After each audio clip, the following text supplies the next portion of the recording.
राजस्थान और मध्य प्रदेश, ये तीनों राज्य ऐसे हैं कि जिसमें 3 बड़े नेताओं को निपटाने के लिए भाजपा आलाकमान ने पूरी कमर कस ली है। रैली में उन्हें बोल दिया गया कि इस बार इन तीनों राज्यों में मुख्यमंत्री का कोई चेहरा नहीं होगा, मुख्यमंत्री का चेहरा सिर्फ कमल का फूल होगा।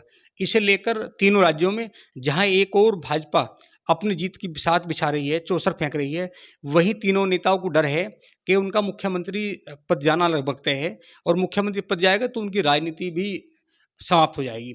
इसलिए तीनों नेता एक साथ बीजेपी में जो कर सकते हैं, जो बीजेपी के दूसरे बड़े नेता हैं, उनकी गद्दी हिलाने के लिए पूरी कमर कसे हुए हैं। जिस तरह राजस्थान में वसुंधरा राजे पिछले 2 साल से आलाकमान से नाराज़ है, तो वसुंधरा राजे ने मान लिया कि वो लगभग 30 से 40 सीटों पर अपने उम्मीदवार उतारेगी।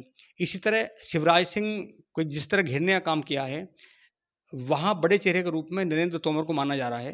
नरेंद्र तोमर हैं, प्रहलाद पटेल हैं, फग्गन सिंह कुलस्ते हैं, कैलाश विजयवर्गीय हैं, ये सब बड़े नेता हैं। अभी तक ये सब बड़े नेता विधानसभा के चुनाव में कभी सामने नहीं आए थे, लेकिन उन्हें सामने आने का मतलब ये है कि शिवराज सिंह को हटाना और चुनाव के बाद जो रिजल्ट आएगा, इनमें जो बेहतर होगा उसे ताजपोशी देनी। यही हाल अमूमन छत्तीसगढ़ में है। तो अब ये जो 3 नेता हैं, छत्तीसगढ़ के पूर्व मुख्यमंत्री रमन सिंह, मध्य प्रदेश के मुख्यमंत्री शिवराज सिंह चौहान और राजस्थान की पूर्व मुख्यमंत्री वसुंधरा राजे सिंधिया, इन तीनों ने इस समय बीजेपी को हराने के लिए साम, दाम, दंड, भेद जो भी राजनीति के गुण हैं, वो सब शुरू कर दिए हैं। अब देखना ये है कि चुनाव के बाद किसके पक्ष में मतदान हो, चुनाव के बाद अ, किसके पक्ष में सरकार बनेगी, कौन जीत कर आएगा। बहरहाल तीनों राज्यों में बीजेपी के तीनों कद्दावर नेता बीजेपी को घेरने में लगे हैं। देखते रहिए 7 इंडिया न्यूज़ राजस्थान।